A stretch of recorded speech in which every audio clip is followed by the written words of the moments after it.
It begins. The season of shadows. October awakens and the nightmare begins.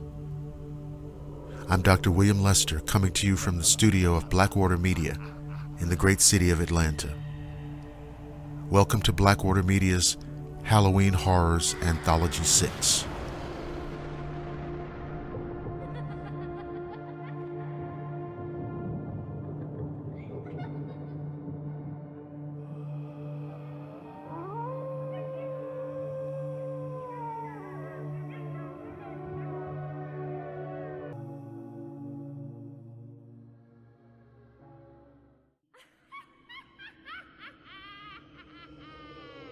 As the sunlight fades into autumn gloom, the rustling of leaves in the cool, dim air gives proof of the coming season. Overhead, the insidious cackle of witches flying pierce the darkness. Horrid figures of silent phantoms stalk desolate paths and candle-lit hallways. And all manner of things, goblins, banshees, and vampires, hide amongst the growing shadows. Thus begins October. Blackwater Media presents Halloween Horrors.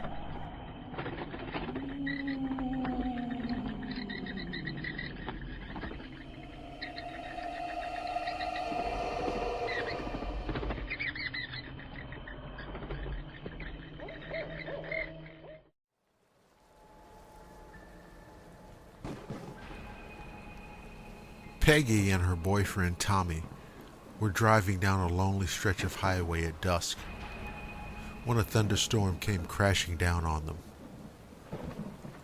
Tommy slowed the car and they crept their way past a formidable abandoned house.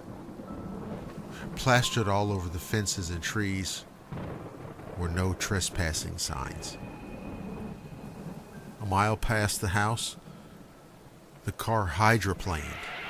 Peggy screamed as the car slid off the road, plunging down into a gully.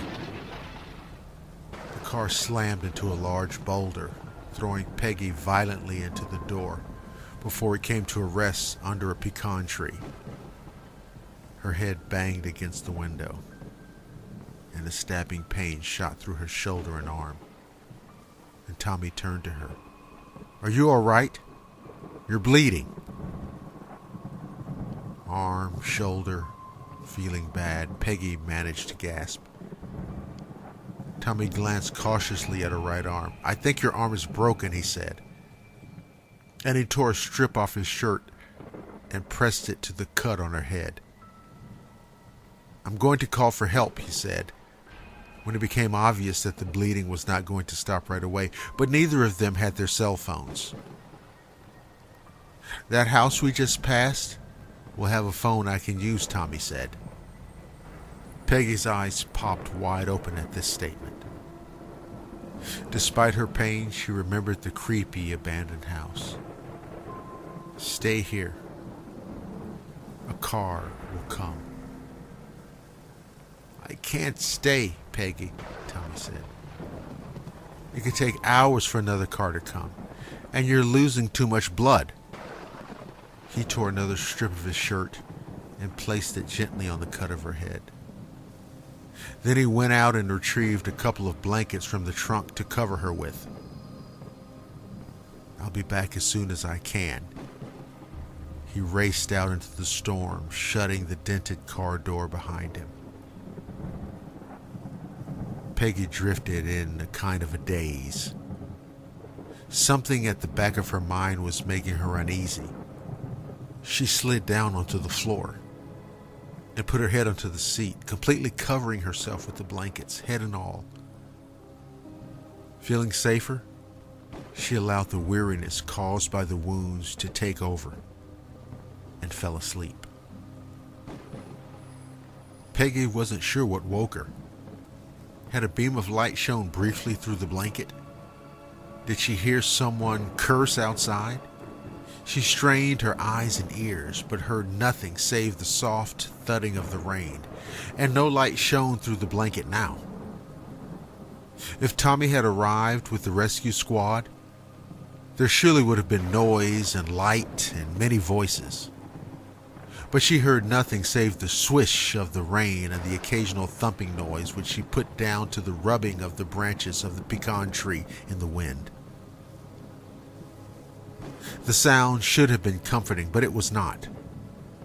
Goosebumps crawled across her arms, even the broken one, and she almost ceased breathing for some time, as some deep part of her inner mind instructed her to freeze and not make a sound. She did not know how long fear had kept her immobile, but suddenly the raw terror ceased, replaced by cold shivers of apprehension and sick coil in her stomach that had nothing to do with her injuries. Something terrible had happened, she thought wearily, fear adding yet more fatigue to her already wounded body. Then she scolded herself for a ninny. It was just her sore head making her imagine things. Somewhat comforted by this thought, she dozed again, only vaguely aware of a new sound that had not been there before.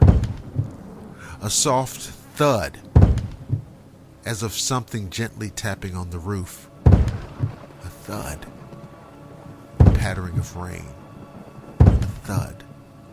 And then silence. Sometimes she would almost waken and listen to it in a puzzled manner. The thud. The patter of rain. And a thud. Had a branch dislodged from a tree? Peggy wasn't sure how long she'd been unconscious when she awakened by a bright light blazing through the window of the car and the sound of male voices exclaiming in horror. A door was wrenched open, and someone crawled inside. She lifted her head and looked up at a young state policeman. "Miss, are you all right?" he asked, and then turned over his shoulder to call for help. Peggy told the officers her story and begged them to look for Tommy, and they deftly avoided answering her and instead called the paramedics. As the paramedics carried her carefully up the slope of the incline, Peggy looked back at the car, and she saw a grotesque figure hanging from a branch of the pecan tree. For a moment, her brain couldn't decipher what she was seeing in the bright lights of the police car at the side of the road. Then she heard a thud-thud sound as the foot of the figure scraped the top of the totaled car, and she started screaming over and over in horror. One of the policemen hastened to block her view, and the paramedic fumbled for some Valium to give her, as her mind finally registered what she'd seen. Tommy's mangled dead body was hanging from the pecan tree just above the car, and nailed to the center of his chest was a no trespassing sign.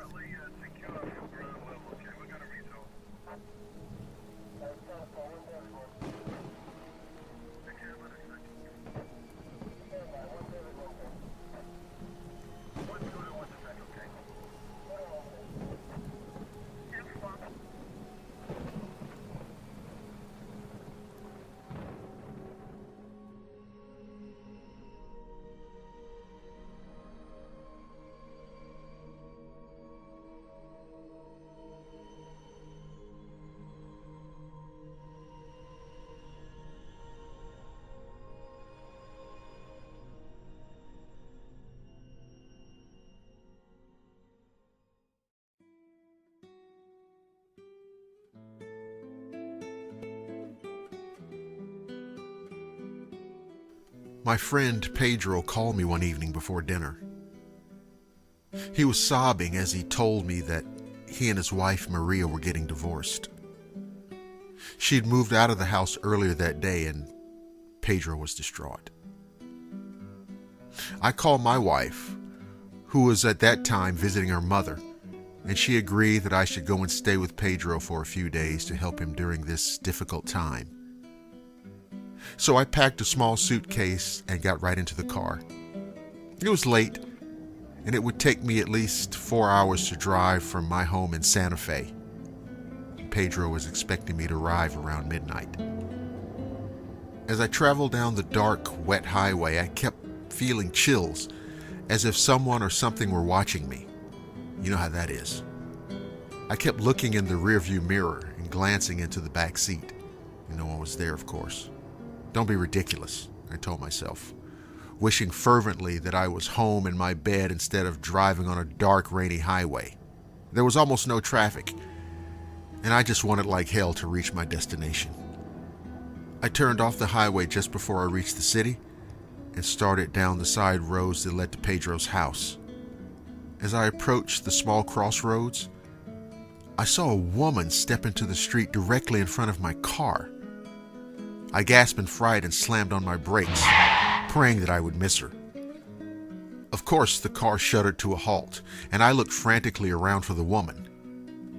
And then I saw her right beside my goddamn window looking in at me. And she had the face of a demon. Twisted eyes, glowing red, and short, pointed teeth. And I screamed, "What the fuck?" And she leapt at the window, her clawed hand striking the glass. I put my foot down on that goddamn accelerator and the car leapt forward. For a few terrible moments, she ran alongside the car, keeping up easily and striking at me again and again. Then she fell behind in the rearview mirror, and I saw her growing taller and taller until she was as large as a damn tree. Red lights swirled around her like mist, and she pointed after me, her mouth moving, though I could not make out any words. I quickly returned my attention back to the road, afraid of what might happen to me if I ran the goddamn car off the road. Well, I made it to Pedro's house in record time and flung myself out of the car, pounding on his door frantically and looking behind me to see if the demon-faced woman had followed me. And Pedro came running to the door and let me in. "Shut the goddamn door! Shut it!" I cried frantically, brushing past him into the safety of the house. "What's wrong?" he asked, slamming the door shut. He grabbed me by the arm and led me into the living room. I sank onto the couch and started breathing heavily in fear. No, in abject terror. After several minutes, I managed to gasp out the story. Pedro said, "Are you sure you were at the crossroads when you saw her?" And I nodded, puzzled by his question. "It must have been La Mala Hora," Pedro said, wringing his hands. "What? The bad hour?" I asked. "This is bad, man. Very bad. La Mala Hora only appears at crossroads when someone is going to die." Now, ordinarily, I would have laughed at such superstition, but the appearance of the demon woman had shaken me.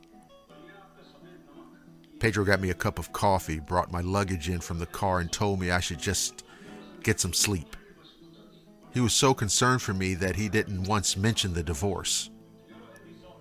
Anyway, I felt much better the next morning, but I could not shake the feeling of dread that grew within me all day. Neither of us mentioned La Mala Hora, but we were both thinking of her when I told him that I wanted to go home. He insisted on coming with me, and I flatly refused to drive after dark. Shit, I was afraid I would see that demon woman again when I passed the crossroads. So we left the next morning, and we hadn't been home more than 20 minutes when a police car pulled into my driveway. And I knew at once what it meant, and so did Pedro. The officer spoke very gently to me, but nothing could soften the news. My wife had been mugged on the way back home from having dinner last night with her cousin. Her body had not been found until this morning. She'd been shot in the head and was killed instantly. 13 Sergeant 1 Central.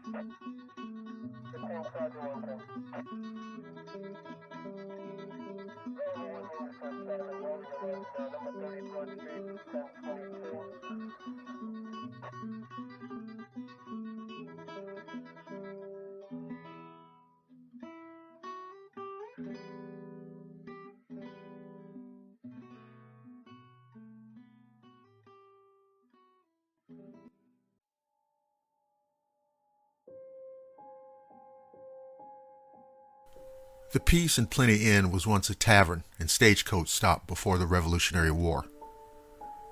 Centuries passed and it was converted into a private residence. The sprawling red clapboard home had welcomed many families in its almost 400 years, until one night just before Halloween. The Armstrong family now owned the home. That night, the Armstrongs went out to dinner. The babysitter, Anne, got the girls ready for bed. By 9 o'clock, all three girls were tucked in safely, and Anne settled in front of the television to watch a movie. About 15 minutes later, Anne suddenly felt chilled to the bone. She got up to check the thermostat, but the room temperature was set at 70 degrees, and she could hear the oil burner chugging along in the basement. That's strange, she thought. It's freezing in here.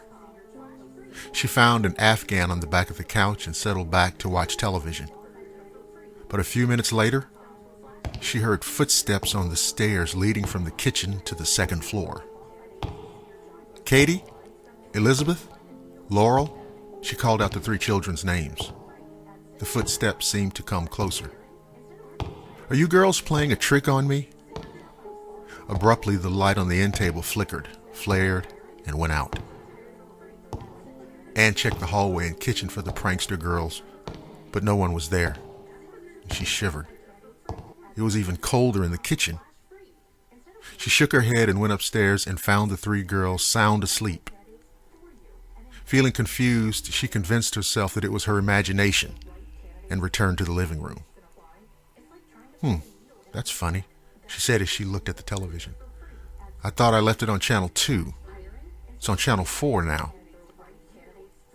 Now those were the days before remote controls, so she walked over to the TV and put it back on channel 2. She sat back in the chair. Suddenly the knob began to turn on its own, switching to channel 4, 7, and then static. A voice whispered through the TV. Get out. With a shriek, Anne pulled the plug from the television. Miss Armstrong found Anne upstairs, curled in her Afghan, asleep at the foot of the girl's bed. Anne, are you all right? She asked. Take me home, Anne cried. This place is haunted.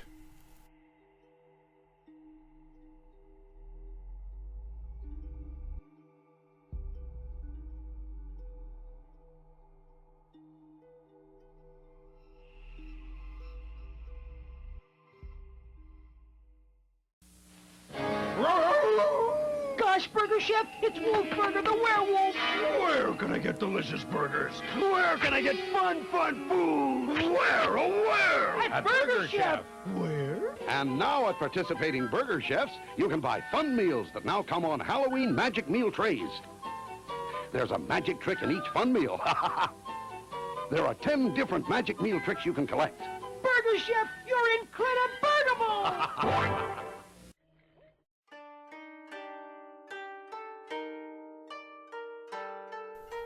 When the samurai warrior Kane first came to California from Tokyo, he brought his new wife, the beautiful Ishi. She was an ideal wife, gentle, attentive, and a wonderful cook. Kane was the envy of his new neighbors, but he was a proud man. When a wealthy family moved into the neighborhood, Kane cast his eye upon their lovely daughter, Aiko, and he desired her. In his mind, Ishi was second best. So Kane plotted to rid himself of his wife so he could woo and win the fair Aiko. On a stormy night on the way home from a great banquet, Kane pushed Ishi over the cliff and into the bay. No one heard her scream through the howling wind. No one suspected foul play when Kane came rushing back to the banquet hall, shouting for help because his poor wife had slipped and fallen over the cliff. Kane acted the part of the bereaved husband to perfection. He gave Ishi a splendid funeral. It wasn't until he was alone in his house that Kane relaxed and drank to his success. Outside, the wind whipped against the house, making the walls rattle and shake. A stray breeze swept through the sleeping room with a whisper. Vengeance. Vengeance. Kane sat up and blinked as a dark figure stepped into the room. Its long, tangled black hair hung over the dirty, blood-stained kimono. Its face was crushed and broken, with one eyeball hanging from the socket. The ghost of Ishi reached out a broken hand toward her husband, smiling through the shattered remains of her teeth. Vengeance, she whispered. Vengeance. Kane screamed in terror, leapt out of the window, and ran to a neighbor's house. Mistaking his fear for grief, the neighbors took him in and insisted he stay with them during the first weeks of his bereavement. A month passed as Kane waited for Ishi's ghost to reappear, but she'd vanished. Relieved, Kane decided it was safe to bring Aiko and her family to see his home. As he escorted Aiko's parents around the garden, he felt a hand on his arm. Kane turned around and found himself facing the beautiful Ishi, who kissed him and whispered in his ear, "Vengeance." Laughing, Ishi danced away, waving to Aiko and her parents as she passed. Aiko glared after her in jealous rage. Fearing that Aiko might end the betrothal, Kane pressed forward with his suit, arranging for a grand engagement feast to prove his devotion. Friends, neighbors, and family came to the banquet hall to laugh and toast over food and wine. Kane was very pleased with his success. But when he looked across the hall, he saw the ghost of beautiful young Ishi walk into the room and stand demurely in the corner. He paused mid-sentence and stared in horror as she laughed and began to change. Her body twisted and broke before Kane's eyes, her face collapsing inward and bleeding, her black hair tangling, her eyeball popping out of its socket. "Vengeance," she whispered. "No, no," Kane shouted. Around him, Aiko, her parents, and the guests stared. None of them could see the ghost. As Ishi drifted out of the door, Kane followed, vowing she would haunt him no more. The ghost drifted along the cliff path with Kane running after her, shouting and cursing. Suddenly, the ghost stopped at the place where Kane had pushed her. She turned to face Kane and started to grow, her crushed body bloody and dirty, her eyeball swaying, her shattered teeth gleaming in the moonlight. "Vengeance," she screamed and lunged at Kane. The samurai stepped backwards, face contorting in fear. His foot slipped suddenly on the loose earth, and he plunged backward over the edge of the cliff, his body fatally smashing into the rocks far below. That same night, a terrible storm beat against Kane's house. Lightning hit the roof, and the house burned to the ground. Neighbors claimed they could hear a voice in the wind saying one word over and over: "Vengeance."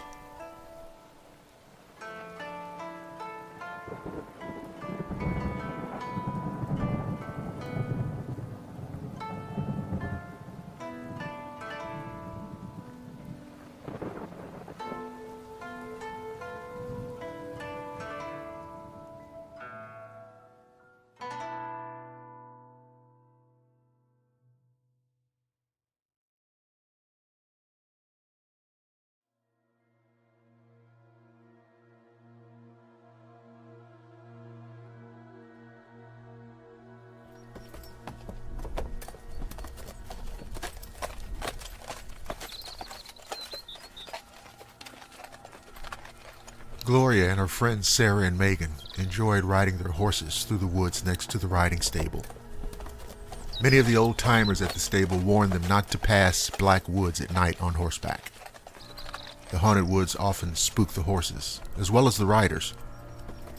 One particularly beautiful afternoon close to Halloween, the girls rode out further than they had intended. Crisp leaves crunched under the horses' hooves, and the girls spent more time than usual exploring an unused trail. The sunset faded, and they suddenly realized they had to pass black woods in pitch darkness. The horses knew the path and picked their way carefully through the woodland trail. They came to a fork in the trail. If they took the shortcut, they would go past Black Woods toward the stables. The horses balked and refused to turn left onto the shortcut. "Let's dismount and walk them the last little bit. We're almost home," Gloria said. "You go," Sarah shivered. "I want to take the long way home and ride to the road. We're going to get in trouble if we walk the horses on the road at night. It's too dangerous. Besides, we're almost at the stables. We just have to get back through Black Woods," Gloria persisted. Sarah and Meg had already turned their horses towards the road. "We could get hit by a car being on the road in the dark," Gloria warned. "Fine," Sarah fumed. "I'll go by the forest." Gloria urged the horse forward. As they rounded the last turn into Black Woods, an eerie glow suddenly lit the path in front of Gloria. She urged her trembling horse forward. As she turned towards the riding stable, the glow became stronger and centered on a huge, lightning-struck oak tree. On the trunk of the tree, a woman's face appeared. She glowed with a white light as her lips moved. "Tell them," she whispered. "Tell them I'm innocent." Gloria kicked her horse, but the horse needed no urging. He flew through the woods and stopped at the stable door, trembling in fear. The next day, one of the stable owners, Tommy, stopped by while Gloria groomed her horse. Tommy had heard that Gloria had ridden through Black Woods after dark and so close to Halloween. As she groomed her horse, Gloria worked up her courage and asked, "Tommy, why do people say we shouldn't go into Black Woods at night?" "Because of the hanging tree," Tommy said. "The big oak." It was a statement from Gloria, not a question. "The very one," said Tommy. The apparition's words echoed in Gloria's mind.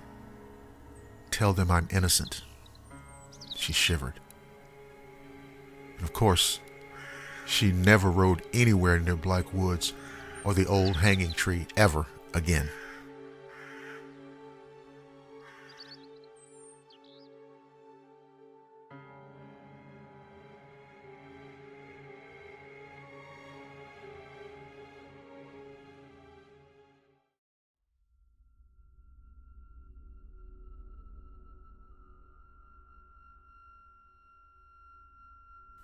Over the course of 6 weeks in my junior year of college, not one, but 2 strange events occurred in the bedroom of my otherwise unremarkable on-campus apartment.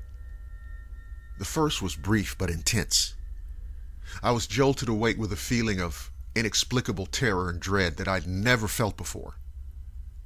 Throwing off my covers, something compelled me to jump out of bed and open my door. My roommate across the hall yanked her own door at the exact same second, wide-eyed and looking as scared as I was. "Did you feel that?" she asked me, still catching her breath. "Yes," and we adjourned to the kitchen for a calm-down snack. Whatever woke us up didn't affect anyone else who was home, including my girlfriend at the time, who was still snoozing in bed. Not a month later, I took a nap after an early morning class. I woke with the sun in my room and checked the alarm clock on my nightstand. It was around 9:45 a.m. And that's when I saw it. Or saw her. It was an opaque form sitting at the foot of my bed, so white it looked nearly lit from within. Skinny limbs, flat chest, and hair that wisped around its head like ostrich feathers. I was more fascinated than afraid until I tried to sit up and realized that I couldn't. As if sensing my trouble, it started leaning toward me, whereupon I was officially freaked the fuck out. I squinched my eyes together for 1 second, and when I opened them, I was alone again, free to move. Now skeptics and debunkers and naysayers are all gonna try to scream, "Oh, sleep paralysis." This thing was real. This thing manifested right before my eyes, and it scared the shit out of me. And to this day, I believe that I was visited by a demon.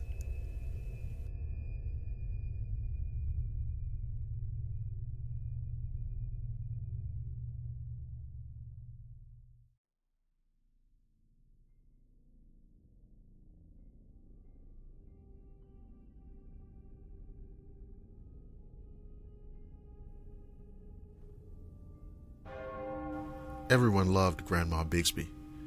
You could tell by the big crowd at her funeral. There must have been 100 mourners passing by her coffin. My mom knew her and dragged me there, and I have to say, the old bat never looked better. The funeral home did a swell job with the clothes and the makeup. I hardly recognized her as the line of mourners shuffled closer to the coffin. Her hair was neat and her teeth were polished. You never saw the old lady actually wearing her dentures. She always kept them soaking in a glass of water next to her bed. The reason I know about the glass with the teeth in it is because I saw them firsthand. She wasn't wearing them the last time I saw her, at least not so I noticed. She was walking down the street looking just as feisty and messy and old as always. She walked pretty good for an old lady. Sure, she used a cane, but she moved right along. I was standing on the corner drinking 40s with my man Shooter. We were just passing the bag back and forth when Shooter stopped her. "Hey, Grandma, where you going?" said Shooter. "You like a hit?" offering her the bag. Grandma stopped and fixed us in a steely gaze and pointed her cane at me and said, "Norman Jefferson and Marcus James, why ain't you boys in school? Standing on this corner drinking and wasting your life away. I knew both your daddies, and they was hard-working, God-fearing men. You boys get yourselves to school now, hear? Don't you want to amount to something?" Me and Shooter just laughed, and Grandma cast us an evil eye and walked off muttering to herself. I don't think she had her teeth in then. She hardly ever wore them, but I really don't remember. But I do remember Shooter taking a good pull off the 40 and saying, "I bet she's going to the bank to cash her Social Security check. I hear she takes that money home and hides it away. I bet she's got a shitload of money sitting in a drawer somewhere." Well, maybe it was the beer, but before we knew it, we were climbing the fire escape to Grandma's apartment not 15 minutes later. I swear it was a piece of cake. Shooter knew just where she lived on account of her being his mama's aunt and all. Her window wasn't open, but it didn't take all that much to get inside. The place looked like it was 100 years old, which was probably not too far from the truth. Old black and white photographs in old-fashioned frames hung on the walls. The furniture was old. The linoleum was old. Even the refrigerator looked like it came from an antique store. Anyway, Shooter got right to work looking for the money. He was dumping stuff out of drawers and closets and making a tremendous mess. All he found was old lady hats and old lady underpants and funny shit that nobody wears anymore. But there was no damn money, and Shooter was getting angrier by the minute. I was looking under Grandma's bed and checking out the mattress when I noticed the glass with Grandma's teeth in it. It gave me the creeps because those teeth were following Shooter around the room like they were watching him. I tore off Grandma's bedding while old Shooter began dumping out the kitchen out of pure meanness. Just then, the door opened and Grandma walked in. She looked from Shooter to me and just shook her head from side to side. She never got to say a word before Shooter grabbed her cane and began beating her over the head with it. It was a good solid cane, and it didn't take too many blows to drive the life right out of the old lady. The whole time, the teeth in the glass fixed their gaze on Shooter, and when he delivered the 5th or 6th blow, the teeth began to chatter. That's when I ran from the room and down the fire escape all the way home. I never saw what happened to Shooter. I heard they found his body in the alley. They say he must have been attacked by a pack of dogs. He was so chewed up. I don't know. I never saw any dogs when I was running home. The line moved so slow. Lots of people from the neighborhood crying and saying goodbye. The funeral people did a good job on her. You can't see her bloody head. She looks peaceful. A lot of people are putting flowers on the coffin. My mother is just ahead of me. She lays a rose on the wooden box, and now it's my turn. I put my rose on the coffin. I don't want to look at her face. I'm sorry for what I done. I try to say I'm sorry to Grandma, but Before I can open my mouth, I see that Grandma has opened hers. Her teeth look at me and chatter. That's the story. I can't even imagine what you must be thinking about me. I did a bad thing, and I know it. In spite of all that, I hope you all have a very happy and memorable, horrific Halloween.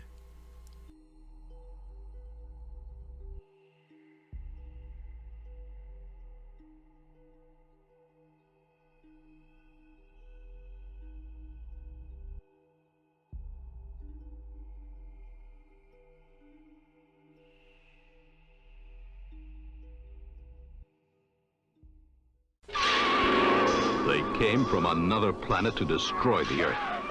Giant spiders, crushing, clawing, killing, wreaking havoc. There was no place to hide from them. They were everywhere. Could anything stop the giant spider invasion?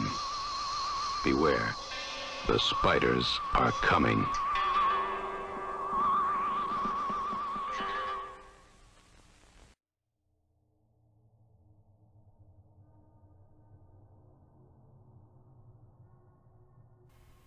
I hear them upstairs.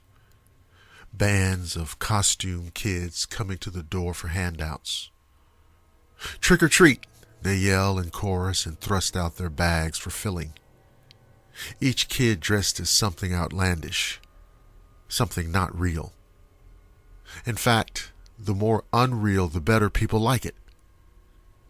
I wonder what they'd think if they saw me.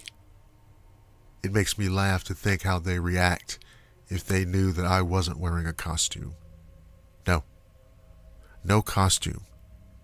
This is how I'd look. Like some special effects monster from a grade B movie.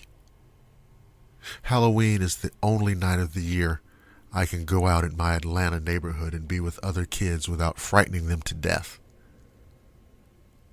It's getting dark. Soon Mother will come down and unlock my cage and let me out. I can go outside and pretend I'm a normal kid instead of a horror movie freak. The joke is all this trick-or-treat nonsense is that I don't even like candy. I still have the bag I collected last year. Oh well, you can't expect them to hand out raw steaks now, can you? Well, candy is beside the point anyway. It's being outside with real kids for a few precious hours. It's all I have to look forward to. They always want to know where I got my costume and ask me to take off my mask. They wonder if they know me. I tell them my mother made my costume, which I guess is more or less the truth. They'll say things like, "I remember you from last year," or "Are you from around here? Are you Roger?" Sometimes I say no, sometimes yes. It all depends on how I feel. I hear Mother coming to unlock my cage. She keeps me locked up for my own protection. She says the state would take me away for medical testing if they knew about me. I wouldn't want that to happen, so I live in the basement. It's not really so bad. I have TV and books to read. Mom homeschools me. I have crayons and paints. I'm a good drawer. I'd like to be an artist. Mother puts a cape around my shoulders to keep off the chill, she says. The cape really completes my costume. I look like a werewolf trying to be a vampire. Well, at least the fangs are real. I might look like a wolf, but I'm a normal kid. At least, that's what Mom keeps telling me. I'm a normal kid that just happens to look like everyone's idea of a Hollywood werewolf. It's not my fault. I don't thirst for blood or anything like that, although lately the idea doesn't seem quite as yucky as it used to. My mother gives me a pat on the rear and sees me to the door. "Have fun," she calls after me and then adds, "Be careful." She worries about me, of course. I join a bunch of goblins, ghosts, and comic book superheroes, and I'm off on my one night of freedom. The other kids are curious about me. Some of them ask what school I go to or what grade I'm in, and I don't answer. After a while, they leave me alone and we go from door to door. Things are fun until we run into some big kids who are working our street. The big kids aren't even wearing costumes. They push us aside and take our candy, and I hold on to mine. This annoys one of the bullies, and he calls his friends over. "Mr. Dogface here doesn't want to share his loot," he says to the others. 3 big kids surround me and block my escape. "I remember you from last year," one of them says. "You wore that same stupid costume. What's the matter? You can't afford another costume?" Then they all start pushing me around. I drop my candy and run, but they chase me into a vacant lot, and one of them tackles me and knocks me to the ground. They're all older and bigger than me. I'm scared, but I'm angry too. I just want to be left alone, to be a normal kid for a couple of hours. But the bullies don't let up. "We want to see who you are," one of them says. And 2 of them hold my arms while the biggest and fattest sits on my chest. He starts pulling at my face as if it were a mask. How I wish it was a mask, but of course it isn't. All he gets is a handful of fur for all of his pulling. It hurts, and I snap and growl. I bite his hand, and he really gets mad. "Why, you little freak, I'll show you." And he starts slapping me around, and the 2 holding my arms join him in punching me. And they hurt me. I taste blood, but I don't know whose. I'm thrashing and snapping with all of my might, but there are too many of them. "Hold him down, boys. I think we caught us a real werewolf. Hold him while I look for something to kill it with. Any of you know how to kill a werewolf?" They try to remember what they know about werewolves, whether it's wooden stakes or silver bullets. One of them is pretty sure it's fire. By now, I'm really frightened. I feel like crying, but I don't want to give them the satisfaction. I'm angry too. Angrier than I've ever been. What right do these kids have to torment me? I never did anything to them. The ringleader is looking around for a weapon. The 2 holding me down are saying how they can't let me grow up to kill innocent people. You've got to kill werewolves and vampires. It's the law. The 3rd bully comes back holding a big rock with both arms. I can see it's heavy, and he's straining to lift it to his chest. I wish I was back in my cage. I want my mother to protect me. I look at the sky, the last thing I'll ever see. The moon comes out from behind the clouds. It's nearly full, and it fills me with a funny feeling. I feel a surge of exultation, and I'm suddenly very strong. I lift my voice in a glorious howl, and the 3 bullies freeze. Their bravado drains away. I have no trouble getting to my feet. Their weight is like so much paper to me now. Now it's their turn to be afraid.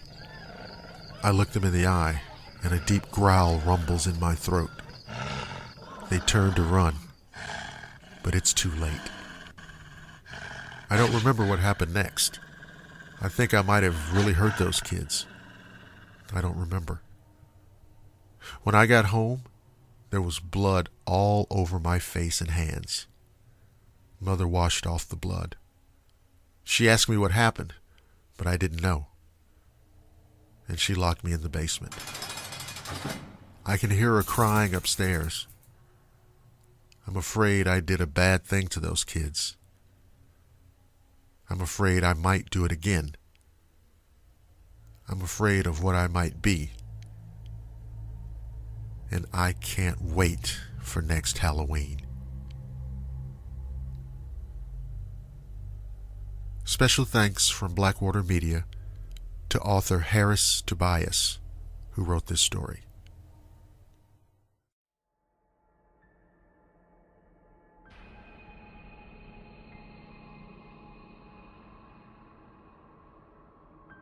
You know what time of year this is, and so I have some crazy shit to share with you. When I was younger, we frequently visited my grandparents during holidays, even though we didn't live in the same town. My aunt lived 2 houses down from my grandparents. Now, the lady who lived in the house between them was creepy as hell. She was a large woman, big fat lady, and over 6 feet tall. She wore logging chains around her neck. That's right, logging chains. And she wore them on top of a dress and work boots. Now, the only time I remember seeing her outside was either in her garden in the back or when she was washing the outside of her house. Scrubbing the actual building, I mean. And she did this a lot. During those times, she would yell at us kids and call us all kinds of things. She would tell us the devil was coming for us. The adults told us to leave her alone and avoid her. Now, when we would run the distance between my aunt's house and my grandparents' house, this crazy-ass lady was watching us out the window. It was creepy, and we never, ever went alone. Okay, so check this out. One Halloween, one of my cousins dared us to trick-or-treat at her house. I remember how scared I was, but I didn't want to be a chicken. Plus, I was going with the group. Now, somebody rang the doorbell. I don't remember who. But there was a lot of banging noises in the house. Suddenly, like all hell was breaking loose in there. When she answered the door, she had a severed head in her hands, and we all went screaming. The adults told us it was a Halloween prop, and we knew we shouldn't be bothering her and deserved to be scared. About a month later, my parents got a phone call that the lady had tried to kill my aunt when she was bringing in groceries and had my young cousin in her arms. The lady had one of those rope saws and had come up behind my aunt with it. She put it over her head and around her neck and proceeded to saw. Naturally, my aunt's survival instincts kicked in and she began kicking the door. My uncle came and beat the lady down with a fire poker. I mean, he beat her ass. The police investigation revealed that the woman had been digging tunnels under her house, which came up under my aunt's house and my grandparents' house and other neighbors' houses. She'd been bringing the dirt up and putting it in the raised beds of her gardens. She also had some kind of weird-looking shrine underground, which had a few severed heads around it. My aunt survived, by the way, but has a long scar around her neck. So, that's my story. It's the kind of shit that will keep you up at night. But hey, that's what having a happy Halloween is all about.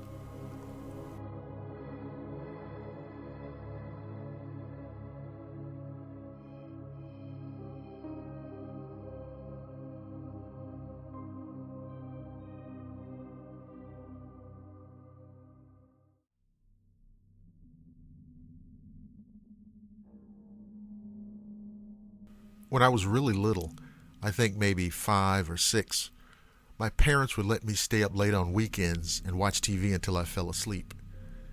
I really loved those times, and I would stay up later than anybody else just because I could. Well, one night I was almost asleep on the couch when I heard a noise on our front porch. It was the sound of our old-fashioned porch swing moving back and forth. I was a little scared, so I crept toward the bay windows of my living room and peeked out towards the porch.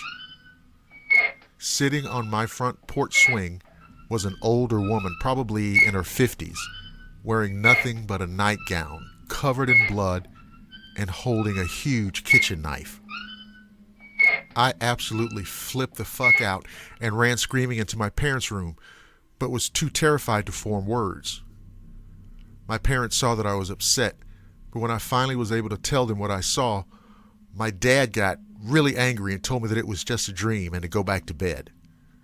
I refused and kept crying and screaming until he had had enough and snatched my arm and dragged me towards the front door to prove there was nothing there. I kicked and screamed all the way trying to make him stop, but he kept pulling me. Finally, we got to the door and he unlocked it. He swung it open and said, "See, there's nothing there." To this day, I've never seen the look of fear and shock that was on his face when that woman turned and stared at both of us and slowly stood up with the knife.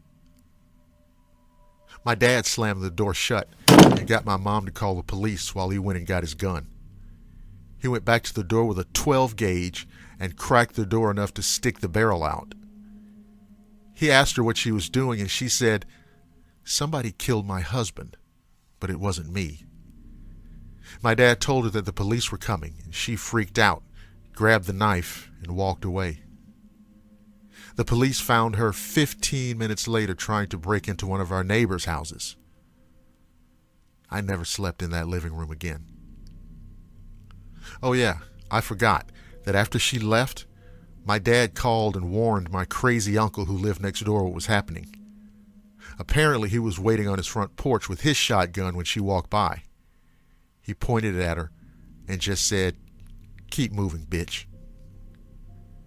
As a little bit of an update, I recently talked to my mom and she said that they never really found out the whole story, but apparently she was crazy and off her medication. Her and her husband got into a fight and she tried to attack him with the knife, but didn't seriously hurt him. When he got her out of the house, she must have cut herself with the knife, either trying to commit suicide or make it look like her husband did it. The police never talked to us about it, so that's just what we heard from the woman's neighbors. A really dark and creepy story, I know, but it's all true. I hope you enjoy listening to it, and I wish you all a happy Halloween.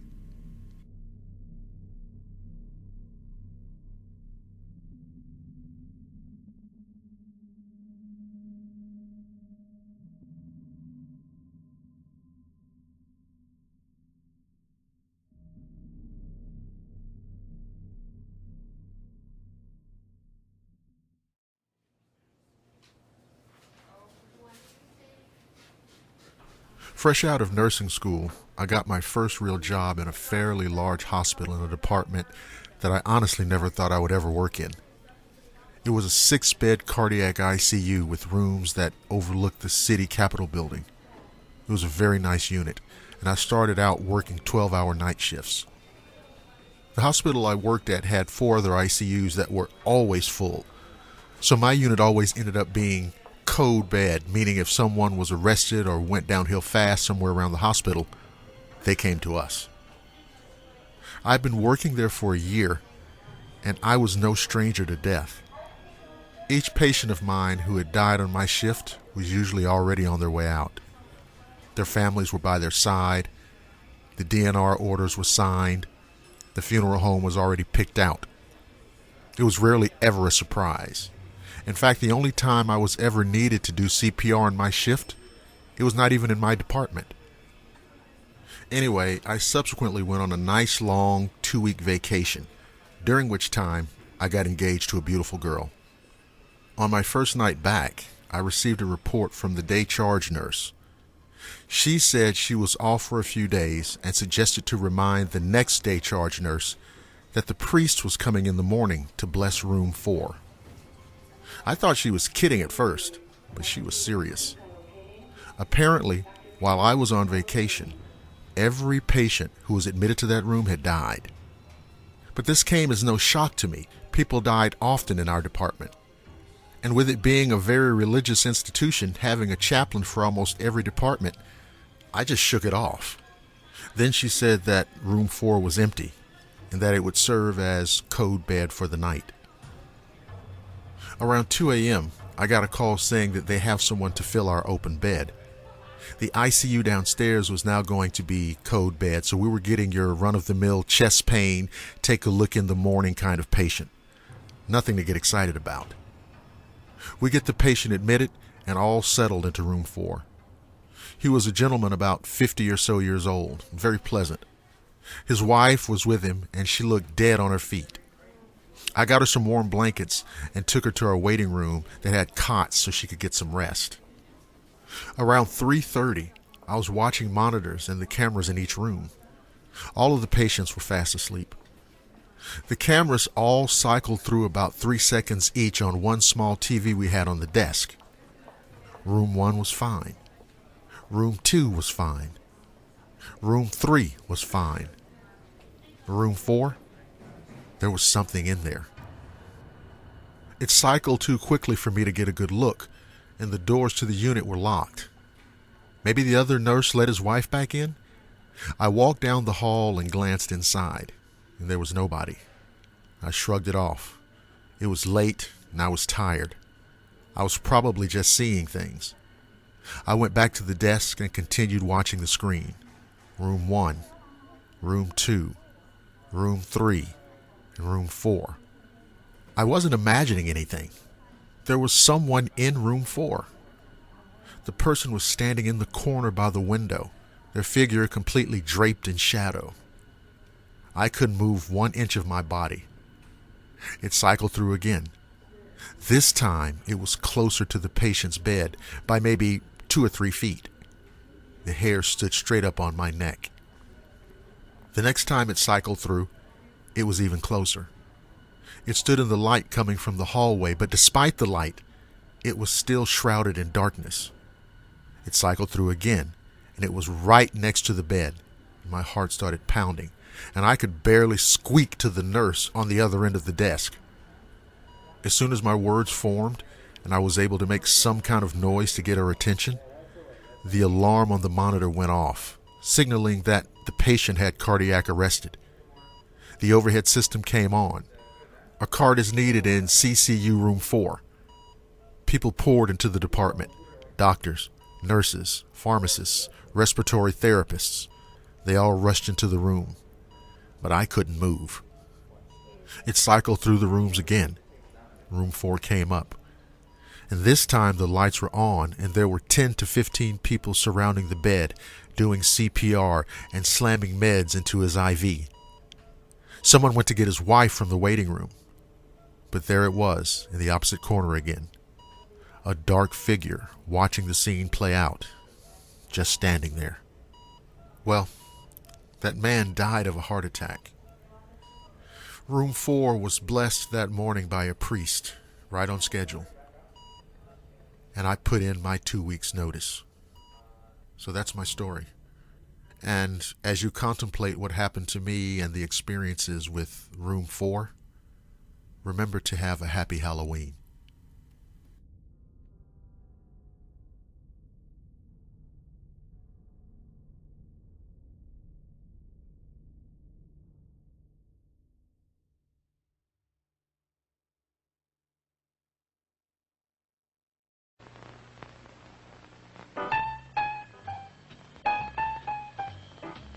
Dear Great Pumpkin, I'm looking forward to your arrival on Halloween night.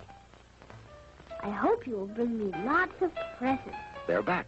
All the Little Peanuts characters in a happy Halloween special that's filled with delightful, heartwarming adventures from their wonderful cartoon world. It's the Great Pumpkin, Charlie Brown.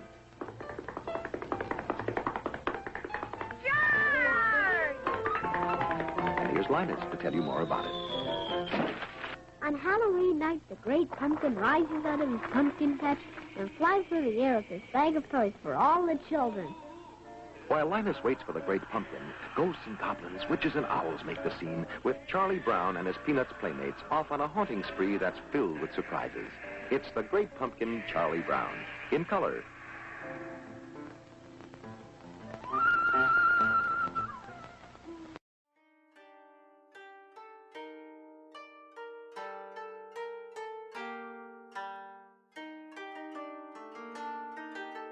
Around 11 p.m., a singer called Hanako walked into a subway station. She was there after a midnight concert and was now heading home. She sat down and waited for the train. She saw a man dressed in a yellow one-piece with its hoodie up and a parcel He was walking in a strange way, as if he was drunk. He put the parcel down near a post and sat on it and snored. What a strange way to sleep, Hanako thought. The subway train arrived, and Hanako quickly got in, followed by the man that was half asleep. The man fell face first onto the floor of the train and started snoring. Then, he got up sleepwalking towards the freaked out Hanako and sat beside her. She tried to edge away, and then the man opened his eyes. Ha! The man's breath was terrible, and Hanako fell unconscious. When she woke up, she found a red spot planted on her arm. She was terrified and quickly went to the doctor the next day. It's a vampire tree that lives on blood. Your blood, the doctor said. Well, what are you waiting for? Take it out. I can't pull it. It hurts too much, Hanako said. We must amputate the arm from the shoulder to take it out, as its roots are long. What? The whole arm? I'm not ready. Give me a year to think about it. It's up to you.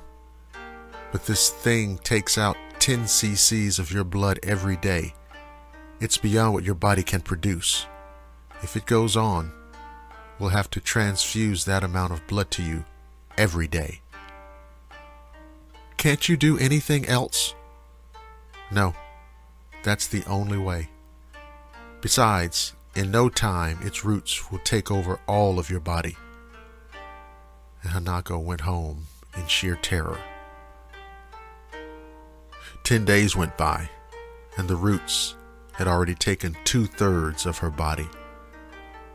One day as she was singing, she suddenly collapsed as the lights went out.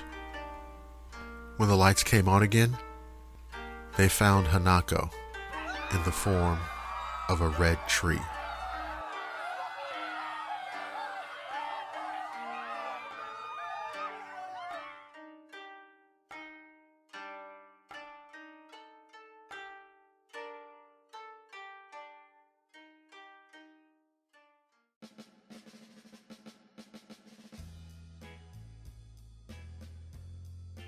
You're listening to the Blackwater Media Radio Network, the finest in digital audio entertainment.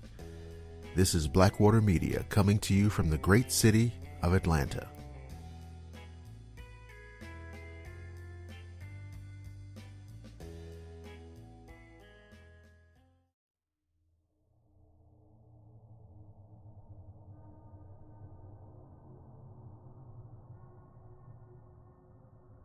Starting at a new school can always be a challenge. You don't have many friends and you don't really know the lay of the land. And so it was with me. A new school, just a couple of friends. And I told my friends who were with me, who were also new by the way, that I'd just like to go wander around the school for a while. They agreed, and we decided to meet up in our assigned room later. I made my way to another building in the school, and I tipped in, making sure the guard didn't notice me. Yeah, I was a bit of a rule breaker back then. Anyway, I walked up the stairs and decided to roam around the rooms. As I was walking up the stairs, I was having this weird feeling that someone was following me, and I was 100% sure I was alone in the building. I did turn around for just a second in case it was the guard who was following me, but I didn't see anyone, so I continued to walk. I finally ended up on the top floor of the building. The rooms had doors, but one of them had a broken lock, so I snuck in. It was the darkest damn room on that hall, and it was located at the very end. All of the rooms had glass windows on the door so I could see through. And at first I thought I must have been hallucinating because I thought I saw a little girl peeking through the last dark doorway. She had black hair, black eyes, and pale skin. So of course I was intrigued, so I went inside that dark room. You heard me. Now it looked like a storage room inside compared to the other rooms. It was full of boxes and old school stuff. Then one of the boxes fell. I put it back where it was because the guard might suspect that I was in the room. I roamed around for a while looking at the old books and trophies stored there, and something caught my eye. I saw a picture frame on the floor with a glass picture in it. It looked like it was somewhere in the late 50s to early 60s, since the school was where my grandma had gone when she was young. On the corner of the picture, I saw that same little girl that I saw peeking through the door. In the picture, she was wearing a white uniform with black shoes, and she had a very serious look on her face. So I decided to put it back down on the floor, and my skin went pale. There she was, that same little girl standing just a few feet away from me. I couldn't move. Her head was facing down, but she slowly moved it up, and I didn't want to see that face. I'm already scared as hell, starting to sweat, heart racing. I panicked and hauled ass outside the room. I looked back and saw her pass through the walls of the room. Then she floated about 2 feet off the floor, and she reached out her arms trying to catch me. I ran down the goddamn stairs like there was no tomorrow. I stopped at the first floor to catch my breath, and then looked around to see if she was close behind. But there was no one there. I walked fast until I reached the ground floor, and I felt relieved as I saw the building exit sign. Suddenly I heard a laugh, and I turned to my left. And there she was again with her black hair spread, her black bleeding eyes, and her terrifying wide grin. I couldn't take it anymore, so I ran outside the building as fast as I could and walked towards another building where my assigned room was. I entered the room and acted like nothing happened, just sat down next to my friends. I asked one of them if they'd ever heard any weird stories about the school. One of them answered and told me that the building had been haunted when a loner girl once committed suicide in her classroom. And it was the room that I went in. Strange things are also said to happen in that building. And so they built another building, the building that I was assigned to. They wanted to transfer the students out of the haunted area. Now that building is used strictly for storage. No one stays there. Ever since then, I've stayed away from that area too. But from time to time, I still see a little girl peeking from that building's window.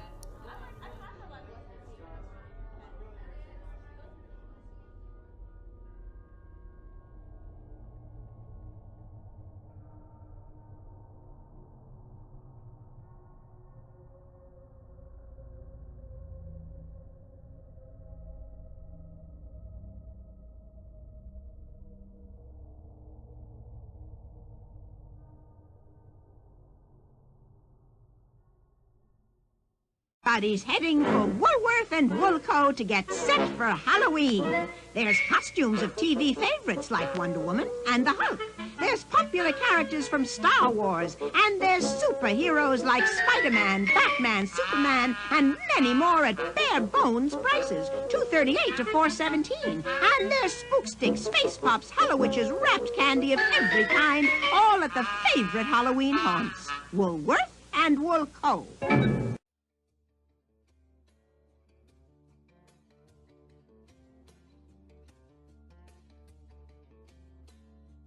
If you grew up in the Gullah country in South Carolina and Georgia, you've heard the tale of the Platt-Eye, a grotesque creature with one large red eye and short, stubby body and long, freakish legs. Platt-Eyes were shapeshifters, able to change their appearance and size as needed. One second they could be the size of a cat, the next they were as big as a bull. But they never could get it right. You could tell it was a Platt-Eye because it wouldn't look right, and it would have glowing red eyes. The Platt-Eye lives in the swamps and deep woods and hollows of the South. They like to hunt along dark country roads where the light barely invades. They only hunt at night, meaning you never want to be in their territory when the sun goes down. If you were, it's likely they draw you into a trap. The old folks would always say things to us as youngsters. Boy, you best not go into them woods at night. lest the Platt-Eye get you. Or, boy, when the sun goes down, don't you leave that road for nothing till you get home. Platt-Eye's out there.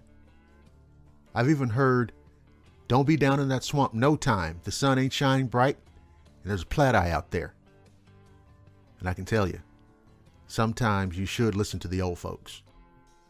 See, I passed that same story along to kids as I became a parent. But youngsters today, they know everything. I tell the stories just like I'm telling you, but they fall on deaf ears. One such youngster was a little boy that I'll call Donald. They called him Donnie, and he was a bit of a know-it-all. Well, anyway, one night in October, close to Halloween, we had a festival in my town. It's called Cypress Garden Swamp. Of course, I was there spinning my yarns and enjoying a bit of good food. I told that boy, whatever you do, don't go playing in that swamp over yonder. If the gators don't get you, the Platt-Eye surely will. Turns out, he didn't listen to me.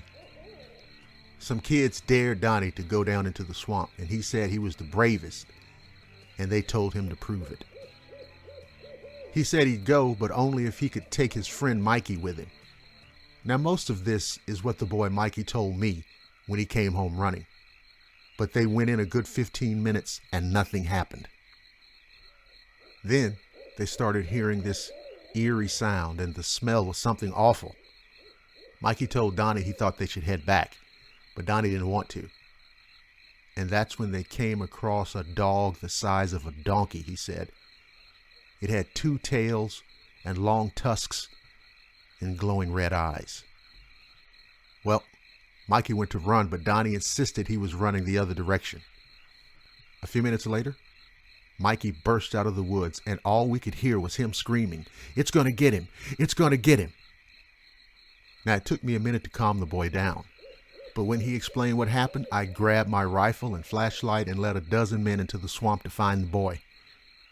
It didn't take us long to figure out what direction he was in, because we could hear his screams, blood-curdling screams like he was being ripped apart.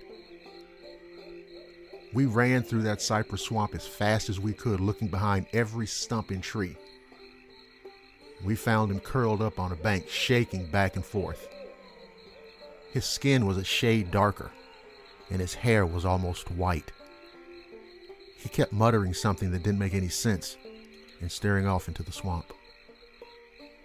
I pointed my flashlight towards where he was looking, and there was a bobtail cat with red eyes and wings staring back at me. I raised my rifle and tried to get a bead on it, but it was gone before I could pull the trigger. It disappeared into the woods like it never existed. Donnie's in a mental hospital now, and he hadn't spoken a word since that night.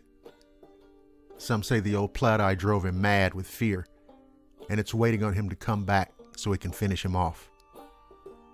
So, if you go into the woods at night and you hear a sound that doesn't sound right, you might best run towards the light, because the Platt-Eye could be coming for you.